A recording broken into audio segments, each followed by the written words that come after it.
Hi everyone, and welcome back to another great episode here at Catholic Table Talk Podcast. This is the podcast where everything Catholic is on the table. Thank you again for your continued support of the show and listening to the show each and every week. If you have not yet already, like this episode, comment on it, share it, and subscribe to either our YouTube channel or Facebook or any other platforms that we're on. And if you have a show, a topic, speaker request, merchandise info or ordering, and then as well as wants to become a sponsor of Catholic Table Talk, please email us at catholictt@gmail.com. Again, it's catholictt@gmail.com, the official email of Catholic Table Talk Podcast. And today we're going to talk about a thing that a lot of people are kind of maybe struggling with these days. It's a tough word to kind of find joy if you're not looking in the right area for joy. A lot of people are not really having a hard time with inflation, with just natural disasters, as we've seen with all the hurricanes lately and everything. They're not really financially stable, or they may not be rich as financially stable as we put it. So how can you find joy through generosity, even if you're not rich? And it's a tough topic, but I'm glad that we have a great speaker on to tell you more about it. We have Dr. Katrina Nguyen, is award-winning, board-certified, Catholictt genealogists, founder of a nonprofit to fight childhood obesity, and the author of Live to Give. She is a clinical associated professor at the University of Illinois College of Medicine in Rockford, and she has appeared on EWTN Catholic Network. So again, that's the big TV station, the radio network, and as well as the YMCA podcast, among others. Her Christian faith drives her to serve others. She established a charity fund with William James, and nonprofit sponsors include, these are big ones, Chick-fil-A as well as Panera Bread. So very well known, and she asked to come on the show, and I said yes, absolutely. So let's welcome to the table Dr. Katrina Nguyen. So doctor, thank you again for asking and coming on the show today. Thank you very much for having me here. It's an honor to share my expertise with your audience. Well, thank you for that. I'm sure they're waiting to hear what you have to say. So let's jump right into it. Let's first of all start off though with generosity. What does it mean, and how can we apply it to today's topic? So from the Catholic Christian perspective, generosity is actually applicable to the 7 capital virtues in terms of charity and kindness. And generosity is encompassed in that. It is really the giving to another person something that belongs to yourself, but it's an act of free will. There's no obligation, and you're aware that you have that freedom and to make the decision to do something good. So the most important thing is that there is freedom in that decision. Right. And we all like to have freedom, so freedom in that decision sounds pretty good to others. Mm-hmm. The other thing to also realize that charity is also defined in the Catechism of the Catholic Church in 1822. It's a theological virtue by which we love God above all things, and for his sake and our neighbor, we also love as ourselves. Through our sharing of our love with our neighbor, we're showing our love of God as well. So not only is it part of the virtues that are taught, but it's also in the catechism. Right. And just kind of on your point there with the catechism, I mean, it's basically we're being generous to we're being generous to do God's will. We're saying, okay, we have the freedom to choose, but we're doing God's will instead of the other stuff. Yes. Like love the Lord your God with all your mind, heart, soul, and strength. Love your neighbor as yourself. You don't really think about being generous in that sense, but you are. I mean, you are being in order. generous. Yes, it's a way of expressing charity and kindness to your neighbor. Right. Absolutely. So, well defined explanation there. Like you, no one has to want to Google now and look up what it means. So, and now we kind of get into the thick of it. Like, how can we be generosity you're not when you're in a tough time, like I mentioned in the introduction, and the tough world today, like with inflation, uncertainty with just the economy, natural disasters. How can you be generous in these tough times? So if we look at generosities, there's been 7 forms of generosity that has been discussed. And so you can be generous with your thoughts, with your words, with money, with time, with things, influence, and attention. So, growing up as a devout Catholic, I have 2 brothers who are Catholic priests, and we always talk about time, talent, and treasure. But often when we think of generosity, most people jump straight to treasure and money. So when you're not rich and even in tough times, all of us have the same amount of time every day. And all of us have some level of talent. Could be the same as someone else next to you or different. So even when you're not rich, you can be generous. For example, thoughts and words, sharing your wisdom and mentorship to someone, volunteering your time or spending time with someone who's lonely, like visiting someone at a nursing home. Writing an email, sending a message of a happy birthday, happy anniversary, or congratulations, or maybe just checking in on a friend or neighbor, maybe praying for someone who is struggling with their faith, their family, some difficult situation. None of that really involves money, right? So people Right, confuse charity and generosity with philanthropy, which is not equivalent. right. And I mean, one the priest that around here that I go to for school or in the area, his homily was doing good things such as like being generous is time well spent. So Mhm. definitely, like you said, people get confused with it being a money thing, but it's much more than that. It's just That's correct. checking up a neighbor or anything, or like for Hmm. you being a doctor, checking up on your patients could be. Yes, yes. Just giving 10 minutes to someone to just, vent about what they're going through. I had a friend this morning who she lost her dad this morning. And just to being able to say a message to her, our condolences, and we'll pray for your father and his soul to rest in peace. That's a Right. way to be generous to someone who's struggling in a difficult time of grief. That is, it's a little bit that can go a long ways for sure. So, Yes. so I know you mentioned generosity in the catechism. Um, and people might look to like I mean, next thing that people point to would be, well, is it in the Bible? It's got to be in the Bible, right? But is the word how much like where can you really find generosity in the Bible that you say, here, here's a generous part of what Jesus did or what someone else did? Yes, yes. Actually, when you look at the Bible, both in the Old Testament and the New Testament, there are many quotes that you can find. In Proverbs, we read about a quote called "Whoever is kind to the poor lends to the Lord, and He will reward them for what they have done." In Psalms, good will come to those who are generous and lend freely, who conduct their affairs with justice. In Hebrews, and do not neglect doing good and sharing, for with such sacrifices God is pleased. And later on in Matthew, there's people who have asked Jesus, Lord, when did we see you hungry or thirsty, or a stranger, or needing clothes, or sick? And what did Jesus reply? Truly, I tell you, whatever you did not do or do for one of the least of these, you did that for me. And in Luke, we also hear about the story of the widow putting in 2 small copper coins.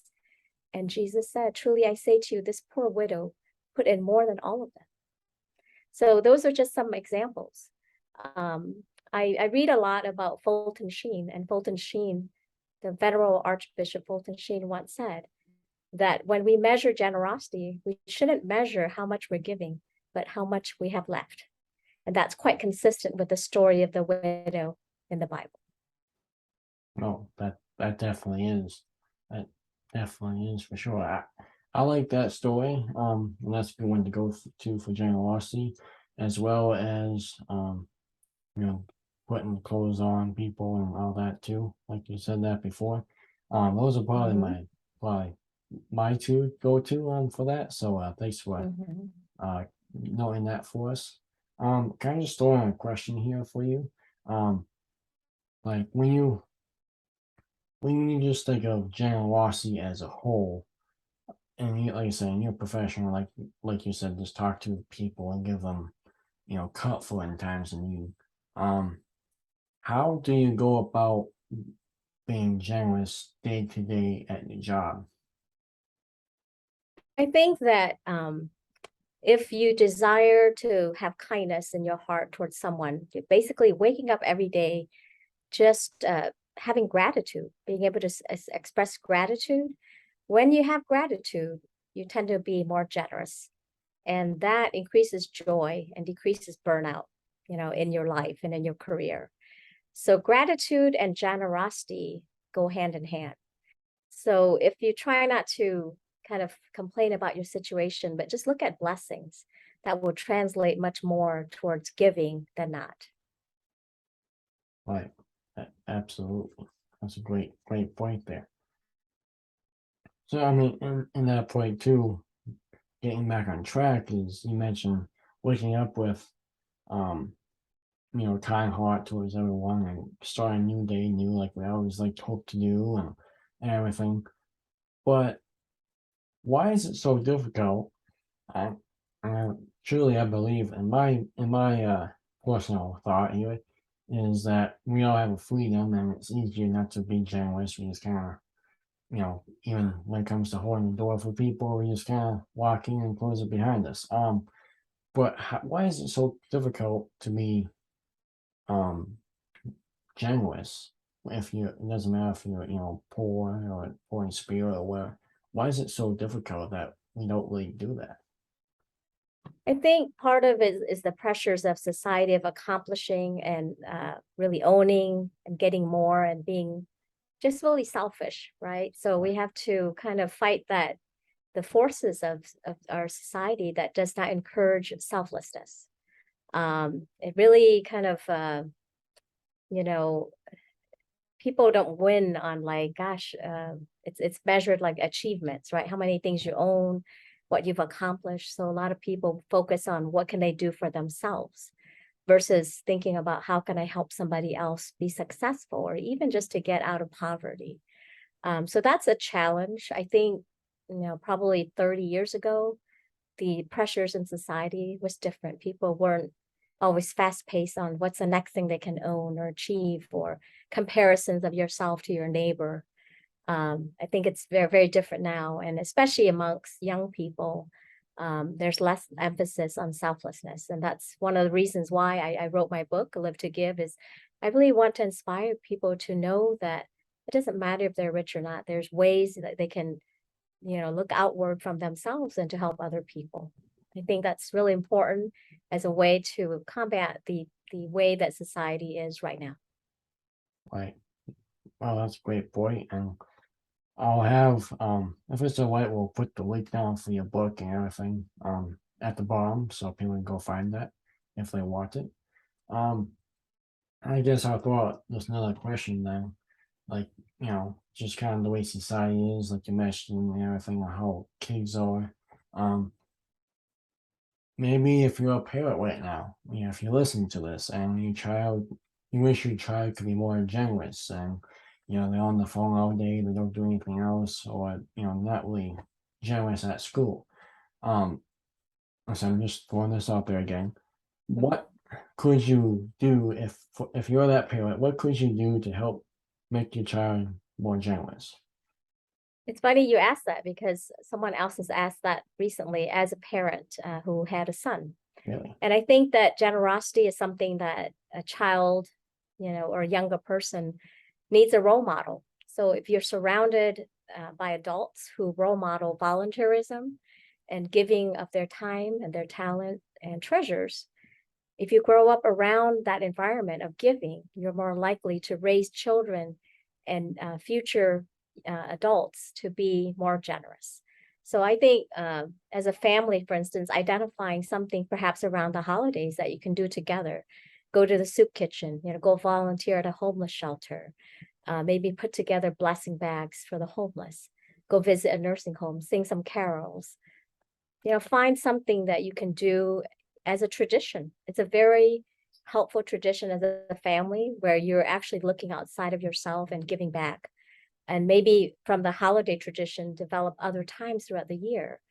Do it not just once a year, but a couple times a year. But a role model, you can't really tell somebody else, whether it's your child or not, to be generous when you yourself isn't demonstrating Like, you might say that, you might think that, but yeah, absolutely, you can't be that role model, and you can't say that if you're not that yourself. So that. I mean, first, I grew up where my mom would take my sisters and I to go feed the homeless with the church groups or to help prepare food for those types of events. And being able to be exposed to that growing up, we had empathy and knowing that, all of us are one paycheck away from being in the same situation. right, So, we have a heart for it, have empathy when we actually give and recognize that we are just as vulnerable to be in poverty, not only in the past, but especially during this time in our society and in our economy. yeah, absolutely. Um, just going back on what you said on the holiday season, I mean, that's great. Thinking holidays are coming. I know from uh I was in 4-H, so like 4-H club, we donated to the free shelf. Salvation Army, we helped out ring the bell for Salvation Army fundraising, as well as help out. I think help out at your church. I mean, what Mhm. what what great place to help out than at church if you want to be That's generous. that's right. Mhm. I mean, it's it's great to see young people help out at church. So try to help out and older people, but help out at church, especially holidays. And like you said, I mean, like what you did, go to the poor, homeless shelters and all that stuff, and be generous in that way. Mhm. So, um, as we're kind of closing on this conversation, like what are some good resources, excuse me, to have people go to help find, maybe read books about generosity or learn more about it. Well, I guess instead of directing you or your listeners to specific websites, I think, as you mentioned earlier, start with your local Catholic church because there's always, especially once a year, there's always time and talent weekend. Right, At my church, it's coming up here in a couple weeks. But there's always many ministries and organizations that you can volunteer. But I think as a Catholic, it's important to remember it's not just about generosity, but also remembering to support causes that are consistent with your Catholic teaching, especially regarding the sanctity of life. right, So for me, I would say here are just some examples of how I try to be generous, and it may help your listeners. Since 2010, I've been giving a monthly donation to Food for the Poor. And one of these days, I would hope to go on a mission trip, for Food for the Poor to see where my donations and other people's donations are going to help in third world countries. Since 2016, I've been volunteering on the fundraising team of St. Vincent de Paul Society at Holy Family Catholic Church in Rockford, Illinois. And you can find a St. Vincent de Paul Society conference pretty much everywhere, across the country. sure, So just ask your church. If it's not at your church, they will find someone, a conference locally. There's different teams. You'll identify what your talents are. If you're someone that can do home visits or phone calls, or you're good at, fundraising for the conference or doing walks like 5Ks. But that's an organization that's very near and dear to my heart. And in fact, today, September 27th, is the feast day of St. Vincent de Paul. So it's very timely that we're right, talking about generosity on this day. I also support pro-life work of Abby Johnson. Uh, some of her nonprofits are pro-love ministries, and another one is And Then There Were None. really, valuing the human life and sanctity of life from conception. And also, especially with the reversal of Roe v. Wade, really supporting life. It's not just about getting through the pregnancy, but supporting single moms after they choose life. So Right. Abby Johnson and I, I've met her at the Catholic Medical Association meeting in 2020 in Pennsylvania, and ever since then, I've been supporting her. And we have a movie that will be producing that would be coming up here, I believe, next year, that I also financially support her project as well. Since 2017, I joined the Ambassadors Club of Dynamic Catholic with Matthew Kelly. Yeah. I read a lot of his books, and his books have helped me a lot in my faith since 2014. One of the main goals of his Dynamic Catholic organization is to work on the evangelization and re-energizing young people in the Catholic faith. So, and one of my favorite books is Resisting Happiness. So if you read that book, you'll realize, gosh, why would I want to resist happiness? But that's what a lot of people do every day. We're doing things that are preventing us from achieving happiness because we think that material wealth and all the things we're chasing in the world is bringing happiness. But actually, it's the spiritual life and having God and being grateful and being generous is what will bring true happiness. And Matthew Kelly will share a lot of his experience in that book. If you can start with that, and you'll get hooked on a lot of his other books.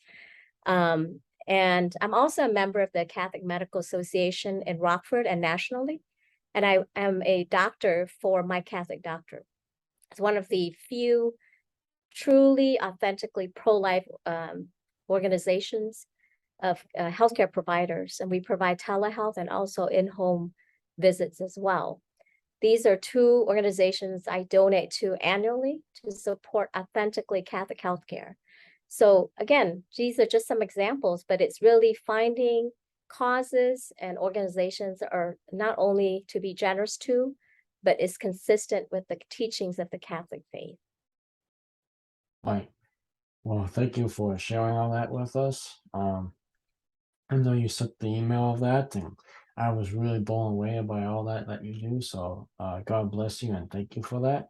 Yeah. And just like you said, for Matthew Kelly, I mean, I really enjoyed him doing confirmation classes. We listened to like 3 videos of him and went through one of his books every time at class.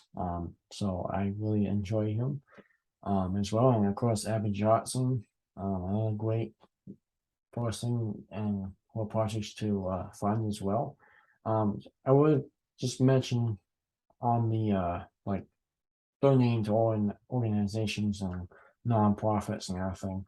Um, there are so many like scams out there and everything. So really, I think you would agree with me, but really do your homework and make sure it's a Catholic organization that you're following or Yes, funding. yes. Yep. So yeah. So finishing up here, I know you talked about what you're doing for funding and all that. Where can people go to find the links for those and as well as your book? So as I mentioned with with what I do, I'm actually working on a new website in the next few weeks. And so you can find me at mdkatrina.com, probably in about 3 weeks or so. It'll put together a lot of my work. My book, like Live to Give, is on Amazon. And then I also have a nonprofit for childhood obesity that I started in 2014 called Faithful, the number 2, and then Fitness. So faithful2fitness.org or facebook.com, Faithful to Fitness. As far as my telemedicine for pediatric GI concerns, I work with My Catholic Doctor, so at mycatholicdoctor.com. I do a lot of speaking for evangelization, such as podcasts like this. You can follow me for short videos about prayer, saints, and just my small way of inspiring faith and prayer in young people through Instagram, at TikTok, and LinkedIn at MD Katrina. So a lot of people will, in faith, a lot of people are afraid to be on social media, but the way I look at social media and evangelization opportunity is that why preach to the choir, right? We should take the opportunity to preach our faith And there will be people who will not agree, and that's okay. But we're here to help people who are struggling. And maybe people who don't know about God, don't know about the saints, about prayer. And through what we do, we may actually help them through their daily struggles. In my experience, I get a lot of responses of thank you very much for doing this, or I learned so much from you, or because of your videos, I'm willing to talk to my mom and dad about my vocation. Or I went back to church, or I go to adoration, or I think about waking up every day, just thanking God for waking up. And those are the kind of messages that inspire me. There's always that 1% that will say, I don't believe in this. Well, you know what? We have to always focus on the good, right? The positive things we're doing, not the negativity. Right. And I mean, I have to agree with you on social media. I mean, that's not my favorite thing to maybe be on as well, but that's why I have my podcast on. And basically, I think a lot of people who are on social media, because like you said, a lot of Catholic and just Christians in general don't really like to be on it. But I think a lot of people who are on it don't believe in God. So you have to get the message across, and hopefully, bring them back to the faith, or uh, bring them to God. With that. So, um, last question: is there anything about generosity or anything that we have not touched on that you think the artists might enjoy or want to know? I think that the misconception that we should take out of our mind is that, many people think that in order to be generous, you have to be rich. But really, like I mentioned earlier before, is that it's often confused with philanthropy. So if we focus on the fact that we all have time and talent, in the end, we can all be generous. And so just remember that. If you know nothing else, or remember nothing else about that, just know that each person can be generous with their time and their talent. So thank you for the opportunity to share with your audience, and I wish you all the best. Thank you. And correct one question again. You said that two brothers are both priests. Are they priests in there in the Rockford area, Illinois? No, in California. California. Awesome. California, yes. One's been a priest for 27 years and the other one 37 years. Yeah. Well, God bless them for that. Well, thank you. They always need prayers, as all religious leaders need that much more nowadays. Yeah, they do. They sure do. And that's how people, folks, that's how you can be generous and just pray for a priest, because they Yes, definitely need yes, them. absolutely. Well, Dr. Katrina Nguyen, thank you again for, first of all, just reaching out to me when I was calling on for more new speakers. It's been a real blast having you and getting ready for you on here. Thank you again for all that you do. And God bless you and your family, and hopefully have you on again sometime. Yes, absolutely. It's been my pleasure. All right, everyone, that's Dr. Katrina Nguyen. Again, we'll have the links up so you can find all of our sites down below in the comments. So if you, or just leave a comment about the show, about a question for Dr. Nguyen or for myself. So that's it, folks. We're out of time. I guess we could be generous and keep going, but everything must come to an end. So God bless you, and God willing, we'll see you again next week for another great topic. Episode 73 will be next week. We'll see you then, right here on Catholic Talk Podcast, the podcast where everything Catholic is on the table.